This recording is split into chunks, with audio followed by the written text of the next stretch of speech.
Hello, my name is Richard Kemper, and this is my 5-day weather observation for Unit 13 of ATM 101, Weather and Climate of Alaska.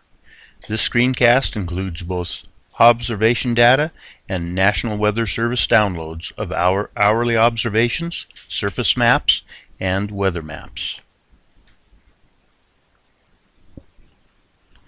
My observations were taken at my home in Tok, Alaska from Monday, April 16th through Friday, April 20th, 2012 at approximately 3 p.m. each day. Tok lies at a major intersection of the Alaska Highway and the Tok extension of the Glen Highway. The nearest National Weather Service airport recording station is at Northway, about 60 road miles east of my location. As you can see by my data, we had a fairly consistent week temperature and pressure-wise, with highs ranging from 58 to 62 degrees Fahrenheit and lows from 23 to 33 degrees.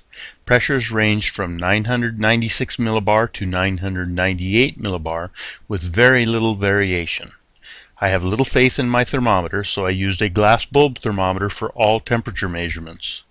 The fact that my barometric pressures were virtually unchanged over the 5 days, with widely varying clouds, winds, and precipitation, leaves me with little faith in my barometer as well.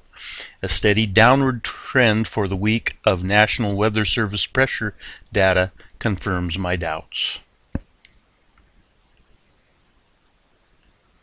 My recorded temperatures follow the same basic trend of the National Weather Service recordings, although my highs are somewhat higher each day and my lows lower. There is little, if any, correlation of barometric pressure recordings. The general difference in range would be due to a sea level correction in National Weather Service data. I do have an RH meter at my house, and the National Weather Service data agrees very well with my recordings for the week, although I don't have anywhere to display my data. Humidity levels were quite high each morning, dropping rapidly by mid-afternoon, especially on Wednesday and Thursday. This is apparently fairly typical for the region at this time of year. We are heading into the period of greatest fire danger in just a few weeks from now.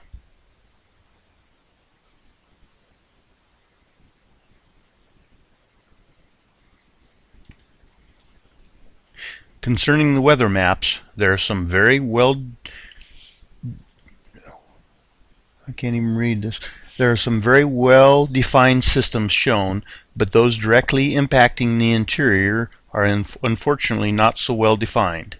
Flipping through the maps shows some very steady movement of systems residing over the Aleutians and the Pacific, but I have no idea what is happening over my area of the state.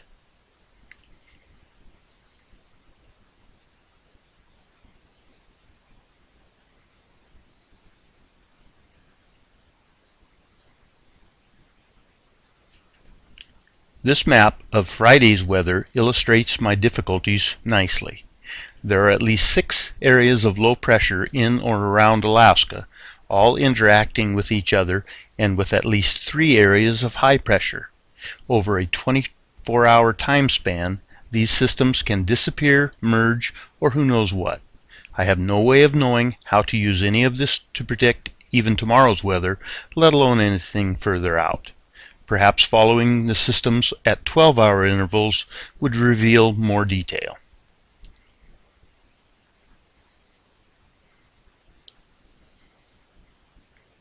The TV weather maps have similar problems.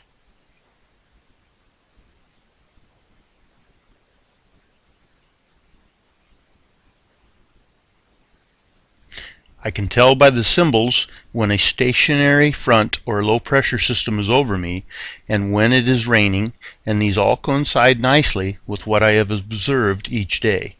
But we have spent many hours learning how to retrieve and manipulate this data, and very little on the nuts and bolts of interpreting or actually using any of it.